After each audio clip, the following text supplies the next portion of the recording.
Hello, আসসালামু আলাইকুম everyone. Welcome to my channel beauty bucket. আজকে আমি একটা গ্লিটারি লুক ক্রিয়েট করে দেখাবো।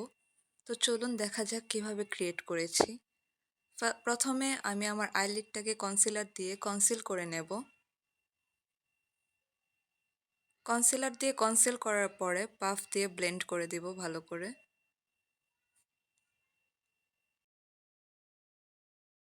দেন একটা ব্রাশের সাহায্যে লুজ পাউডার দিয়ে ভালো করে বেকিং করে নিচ্ছি। দেন আমার শ্যাডো প্যালেট থেকে একটা হোয়াইট গ্লিটারি কালার নিয়ে, শিমারি কালার বলা যায়, সেটা নিয়ে ভালো করে আমার আইলিডটাকে ব্লেন্ড করে নিচ্ছি। দেন ভালো করে ব্লেন্ড করার পরে আমার শ্যাডো প্যালেট থেকে একটা ডার্ক অ্যাশ কালার একটা কালার ছিল, সেটা নিয়েছি। সেটা নিয়ে আলতো হাতে ব্লেন্ড করে নিচ্ছি। একবারে না নিয়ে ব্রাশের সাহায্যে অল্প অল্প করে নিয়ে ভালো করে ব্লেন্ড করতে হবে। দেন আমার প্যালেট থেকে একটা ডার্ক সি গ্রিন কালার ছিল, যেটা আমার আউটার কর্নারে ড্যাব ড্যাব করে বসিয়ে দেন ব্লেন্ড করে ইনার কর্নারে নিচ্ছি। এই প্রসেসটা অল্প অল্প করে করতে হবে।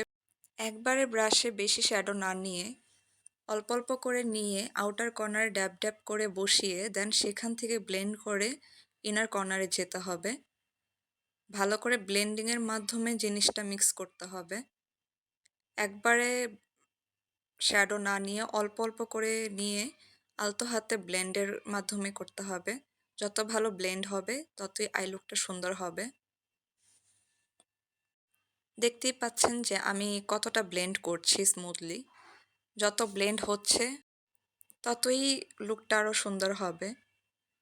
দেন আমি আবার আরেকটু নিয়ে আমার আউটার কর্নারে ড্যাব ড্যাব করে বসিয়ে ব্লেন্ড করে দিচ্ছি। দেন একটা নর্মাল ব্রাশ নিয়ে সেখানে শ্যাডো না নিয়ে আবার ভালো করে মিক্স করে দিচ্ছি।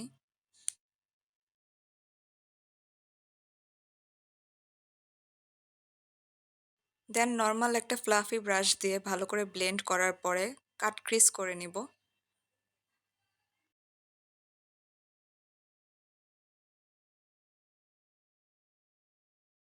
কাট ক্রিজটা সবসময় অনেক সেফলি করার ট্রাই করবেন, কারণ কাট ক্রিজটা অনেক সেফলি করা লাগে।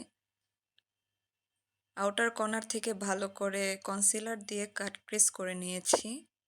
দেন আমার প্যালেটে একটা শিমারি অ্যাশি টোনের একটা কালার ছিল, যেটা আমি এখন অ্যাপ্লাই করব কাট ক্রিজের উপরে।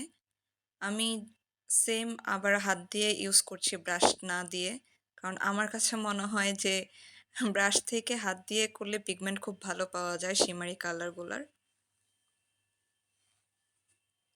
তাই আমি ভালো করে ড্যাব ড্যাব মোশনে আঙ্গুল দিয়ে প্রেস করে বসিয়ে নিচ্ছি শিমারি কালারগুলা।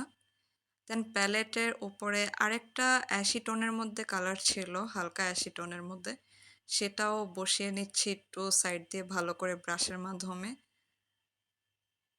যাতে জিনিসটা মেস না হয়ে যায়।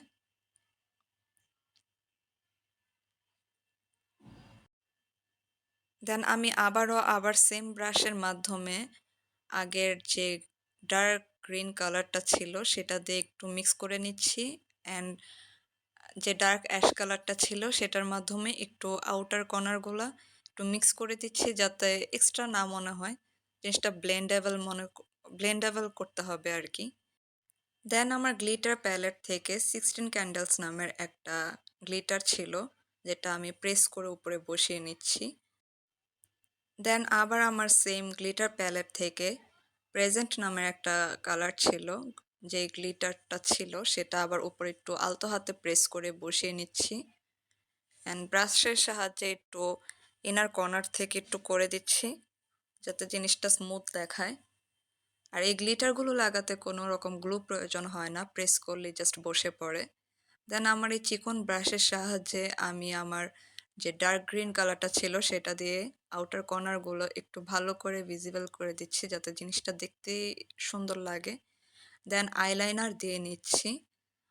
যদিও এই লুকটা আইলাইনার না দিলেও হয়, বাট আমার আইলাইনার দেওয়ার কারণ হচ্ছে আমি যেহেতু ফলস লেস পরবো, যাতে জিনিসটা একটা মিক্স ম্যাচের একটা ব্যাপার আছে।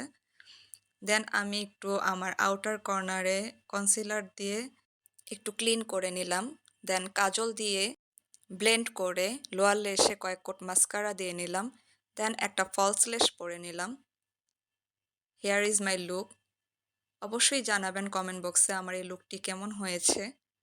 আপনারা অবশ্যই আমার চ্যানেলে সাবস্ক্রাইব, ফলো অ্যান্ড শেয়ার দিবেন অ্যান্ড পাশে থাকা বেল আইকনটি চাপ দিয়ে রাখবেন যাতে আমার পরবর্তী ভিডিও আপনাদের কাছে অতি দ্রুত পৌঁছে যায়। অ্যান্ড আপনাদের রেকমেন্ডেড কোনো লুক থাকলে আমাকে অবশ্যই কমেন্ট বক্সে জানাবেন, আমি সেটাও ক্রিয়েট করার চেষ্টা করব। আর আপনাদের অনেক অনেক থ্যাংক ইউ যেহেতু আপনারা আমাকে সাপোর্ট দিচ্ছেন। নেক্সট ভিডিওতে আবার দেখা হচ্ছে। টিল দেন আল্লাহ হাফেজ।